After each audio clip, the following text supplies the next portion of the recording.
Are you enjoying the expansion of your own personal desire? Really? Well, if that's true, we're not doubting you, well, a little. If that's true, that means that your desire and your belief are in close vibrational proximity. In other words, when you are enjoying the hatching of desire, that means you're not contradicting it with doubt. You're not contradicting it with beliefs. You're not saying, I want that, but when you want something without contradiction, it feels fresh. It feels enlivening. It will give you vitality. There's an energy stream that's flowing purely through you in a non-resisted way when you want and believe what you want. Sometimes, if you have wanted the manifestation of something for a while and it has not been coming about, then your awareness of how it is in terms of its manifestation, how far along it seems to have come. Sometimes, if you've wanted it for a while and you can't see any, smell any, hear any, you can't see or experience any tangible evidence of its existence, then sometimes you begin to believe more in its not being there than in its being there. And everything that is important to you is like that. You have a vibrational habit of thought about the things you think about. And that vibrational habit of thought, that really is what beliefs are. A belief is just a thought you keep thinking. It's a thought that has momentum. Law of attraction makes sure of that, doesn't it? Because when you think a thought, that thought is being answered by other thoughts like it. Law of attraction works that way. And the more you think about that thought, it feels to you that the more you're thinking about it, but what we really want to say to you is the more you're focused in the direction of something that causes law of attraction to bring you more like it. Ooh, didn't that sound different to you? When you're focused upon something long enough that law of attraction brings you more like it, in time, you develop such a propensity toward that vibration, toward that thought, that you begin to have beliefs around it. These words sound weird if you haven't been listening to us for a while, and they are music to your ears if you have been listening to us for a while, because you are vibrational beings, first and foremost, living in a vibrational universe. And law of attraction is sorting it all out. We want you to recognize that you have much more vibrational control than you have been exercising, because most humans are focused upon the manifested what is, the result of the thoughts that you've been thinking, not realizing that what is only as a result of the thoughts that you've been thinking. It's not some fact that now, because it's fact, demands or deserves you to think about it. It's the result of the thoughts that you have been thinking. Can you feel the distinction in that? In the beginning days, Esther argued with us, Abraham, it's true, but it's true. I know you don't think I should think about that, but it is true. And I've been trained as a physical human to weigh the pros and the cons, the pluses and the minuses, and to be very objective about all things. We said, then you have been trained to be very scrambled in your vibration. You have been trained to contradict your own desire on many occasions because of the truth of some reality that doesn't even, in many cases, have anything to do with you. It's just something that you are observing and practicing the vibration of until it will be a part of your reality, if you practice it long enough, because that's how you create your own reality, is by activating vibrations and doing it long enough that law of attraction can garner enough momentum for things to begin to actualize in your experience.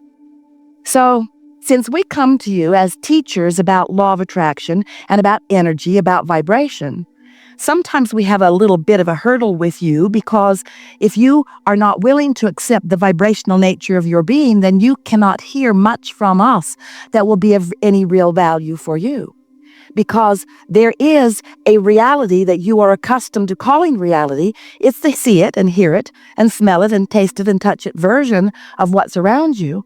But we want to call your attention to a vibrational reality that exists also, that perhaps has not manifested into the full version of the see it and hear it and smell it and taste it and touch it. And if we can get you, just for a little while, to focus upon the vibrational reality, then you can begin to achieve a vibrational focus that is steady enough, chronic enough, that it becomes a belief within you, and then it must move from that vibrational reality into this tangible reality. We've been saying this to you in lots of different ways over time. Many of you followed us right along. We said, you're vibrational. In time, you said, okay. You're not ever going to stop saying it, so okay, all right already. We accept it. And then we began telling you that you are more than you are in this physical body, which was not so hard for many of you to understand because you've been talking about souls and God. You get it. It's just logical. You can't look around this magnificent planet and not acknowledge that there's more going on than just what you're thinking about right here. You're lovely, but you've not scraped enough dirt together to launch it into orbit and make another moon. In other words, you've not figured out that kind of creativity because that's not what the creativity that you are about is here. So most of you accept that there is something beyond what you are, but we want to convince you that you are the extension, the leading edge creative extension of all of that.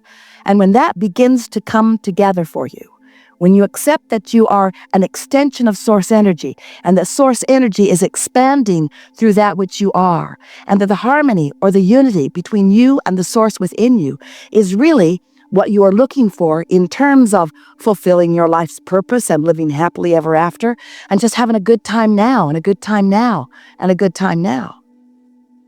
So, as we've talked to you about the vibrational beings that you are, we began to explain to you that the creative process is you sort life and you come to your personal awarenesses of what you prefer and what you don't prefer.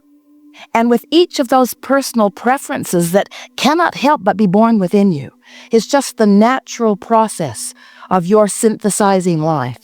You emanate these rockets of desire. That's what we call them because they shoot from you vibrational rockets without your conscious awareness of them.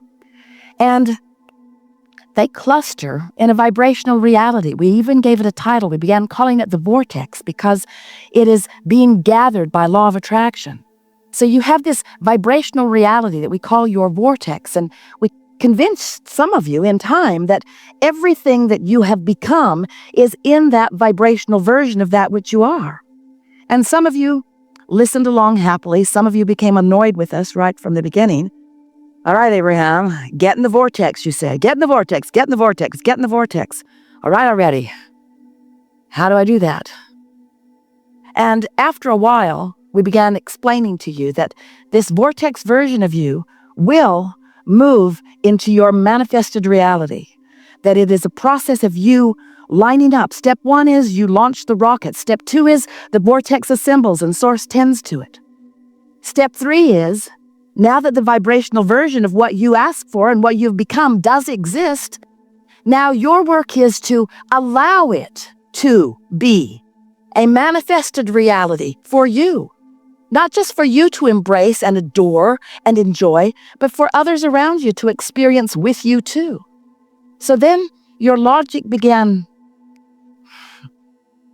progressing to the point that you were saying things to us vibrationally and audibly like, all right, Abraham, I like the idea of all that money being amassed for me in the vortex, but I would like to get it out of the vortex and into my bank.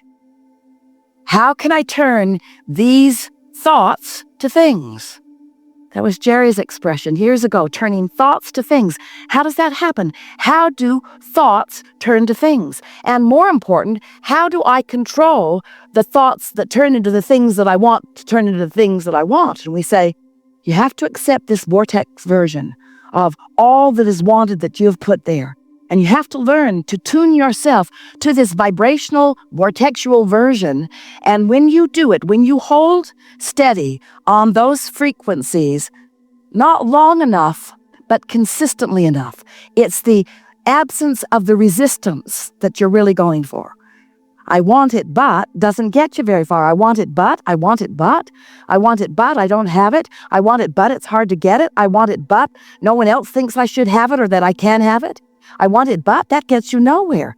That's truncated almost the moment that you are launching it, except that it isn't really stopped when you launched it. It is continued when you launch it and continues to become now that you have launched it. The question is, where are you, dear heart, in vibrational proximity to all that you've asked for and that all that you have become?